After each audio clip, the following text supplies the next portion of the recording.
Réaction avant de vous laisser la parole, réaction dévastatrice, celle nuit, un autre sénateur républicain, Lindsey Graham, pourtant proche de Donald Trump, voilà ce qu'il dit.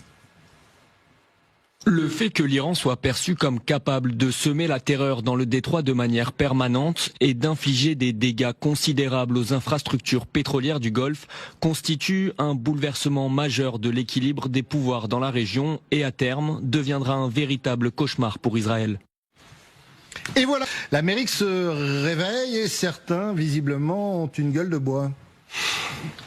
Vous m'entendrez, Christophe, rarement dire ça, mais en l'occurrence, Lindsey Graham a raison. Et ce qui est terrible et tragique, d'abord pour les Iraniens et les Iraniennes dont vous parliez à l'instant, c'est que tout cela était très prévisible. Et tout à l'heure, Vincent Crouzet, à juste titre, faisait la liste de tous les peuples, les pays lâchés par Donald Trump. Cette liste, elle n'était pas exhaustive parce que qu'est-ce que sont en train de lâcher les Américains? Eh bien, c'est leur rôle de gendarme du monde. L'extrême droite américaine, main dans la main avec l'extrême droite israélienne, s'est employée à abîmer, démonter l'ordre mondial, l'ordre international, et ils viennent de confier le peu qu'il en reste, c'est-à-dire les clés de ce peu qu'il en reste, à la Chine, qui va sortir grande gagnante de cette phase en se posant comme nouveau pôle à la fois de puissance, de stabilité, de fiabilité. Alors peut-être que nous, Européens, et fort heureusement, nous ne nous sommes pas joints à ce que Donald Trump appelait une excursion. Nous pourrons également jouer un rôle dans ce nouvel ordre qui est à venir. Mais c'est un moment de basculement, puisque c'est une défaite de plus pour la première puissance militaire au monde, au Proche et au Moyen-Orient. Il faut dire qu'elle les a enchaînés. Et c'est pour ça que je parle d'un résultat qui était prévisible, parce que, rappelez-vous des comparaisons qui étaient faites avec l'aventure irakienne ou afghane ou libyenne.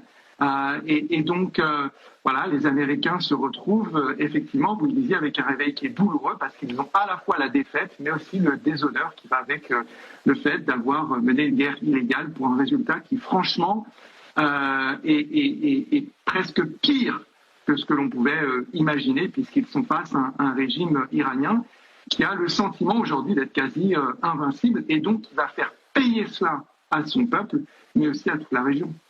Vous savez, très chers frères et sœurs nord, sud, l'est, à l'ouest et du centre, bonjour, bonjour, bonsoir. Deuxièmement, vous deviez être fiers de votre guerre de conscience d'Annie Scorpio parce que ce qu'il constate aujourd'hui, parce que je ne comprends pas comment ils ne l'ont pas compris, et que moi, du fin fond de l'Afrique, je l'avais compris dès le départ. Je l'avais compris, je l'avais signalé, je l'avais dit. J'avais dit que c'était la fin des États-Unis d'Amérique si Trump attaquait l'Iran. C'était la fin de l'hégémonie, c'était la fin de la puissance. Tous ces mots, je les ai prononcés un mois avant l'agression du 28 décembre. Il avait dit Donald Trump ne peut pas le faire. Si Donald Trump le fait quand même, alors les États-Unis, c'est fini. Et donc, d'une part, ça m'étonne que des experts ne l'avait pas vu, en géopolitique, ne l'avait pas vu. D'autre part, c'est qu'il faut inscrire des choses dans le cours de la nature et le cours de l'histoire. Comment on se plaint maintenant de Gennady acte la montée en puissance de la Chine dans le coin. Ceux qui me suivent tous les jours savent que je l'ai dit. Je dis tous les jours que c'est la Chine devient le nouveau, que l'Iran installe la Chine comme la nouvelle puissance au Moyen-Orient, et c'est tout, il remplace les États-Unis. Pour ceux qui me suivent encore, il y a moins d'une semaine, dans une de mes vidéos, je l'ai longuement expliqué. Donc, lorsque Donald Trump est allé en visite aux États-Unis, j'ai longuement expliqué ici qu'en réalité, Donald Trump allait donner les clés aller faire la passation de pouvoir en Chine. Mais regardez ce qui se passe. Juste après Donald Trump en Chine, où rien de spécial n'a été obtenu, Poutine allait en Chine. La collaboration entre Poutine qui a permis ce nouveau monde de voir le jour avec la Chine est parfaite.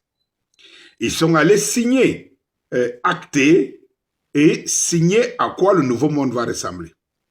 À la sortie de de leur, je veux dire, de leur rencontre, ils ont pondu un communiqué final. Dans le communiqué final, si vous allez décortiquer le communiqué final, vous compreniez qu'ils actent que maintenant là, hein, ce n'est plus une histoire à tergiverser, c'est nous le pouvoir. Et c'est à nous. Et au grand frère de la Chine, prends les choses en main. C'est toi le nouveau capitaine. Lorsqu'ils parlent même de l'Afrique, et ils disent, ils prennent fait et cause pour la souveraineté, hein, de l'Afrique, et ils le disent cette fois d'une manière officielle et en communiqué officiel, cela voulait tout dire. Et tout, que la Chine, Trump est allé remettre le capitanat, hein, de l'hyperpuissance du monde à la Chine. Maintenant que ça étonne même les Américains qui crient au désarroi, mais vous êtes dans une pente descendante depuis quelque temps. Et comme la nature a horreur du vide, elle vous a poussé à poser un homme, hein, qui devait porter, dont les Américains pensaient qu'il était très fort, que c'est lui qui vous devait redonner le pouvoir aux Américains à travers le MAGA. C'est pour cela que vous voyez aujourd'hui la déception. La déception parce que on pensait que Trump devait être si fort de repositionner l'Amérique au-dessus. Mais quand la courbe est descendante, vraiment, vous ne pouvez rien. Vous ne pouvez rien. C'est tout comme Macron. C'est comme si la nature l'a envoyé pour que l'Afrique se libère. Ah oui, oui, oui. Les États-Unis, la nature l'a envoyé pour que le monde libre, ou le vrai monde libre se libère. C'est la situation qu'on vit. Il n'y a pas de deux poids, deux mesures. Et tout, c'est la situation. Rien à faire. Et donc, qu'on acte la défaite, qu'on acte la sortie, et quoi de plus normal? Si l'Iran, justement, prend ce pôle, qui a donné ça à l'Iran? C'est les Américains, c'est les Israéliens. Lorsque vous décidez que vous faites une guerre existentielle, vous partez en guerre pour savoir qui est le boss. Ou c'est vous, ou c'est moi. Nous allons mener une guerre existentielle. Si vous perdez la guerre, alors celui qui l'a gagné s'installe. Le problème, c'est que vous êtes allé détruire, dominer, disséquer l'Iran. Vous n'avez pas réussi, alors vous payez le prix. Je ne sais pas si vous voulez réinventer le monde, ou voir comment le monde tourne depuis la nuit des temps. Et c'est comme ça. L'Allemagne de Hitler avait perdu la guerre, et puis on a phagocyté l'Allemagne. C'est clair. Là où c'est là, Donald Trump n'a pas d'issue. Et vous blaguez avec les Iraniens. Ça, il n'a pas d'issue. Il doit sortir de là. Les élections de mi-mandat approchent. Il n'a rien. Le pétrole explose aux États-Unis. Par conséquent, l'économie explose. C'est pas pour ça qu'il a été voté. Sa cote de popularité baisse du jour au lendemain. Il ne peut pas réengager une guerre. Il va engager les 60% des restes de l'armement militaire pour ne rien gagner. Entre-temps, les Russes, les Chinois ne peuvent pas abandonner parce que l'occasion est trop belle aujourd'hui pour prendre le pouvoir. Bon, Russes, Chine, plus l'expertise, la puissance et ce que la surprise iranienne.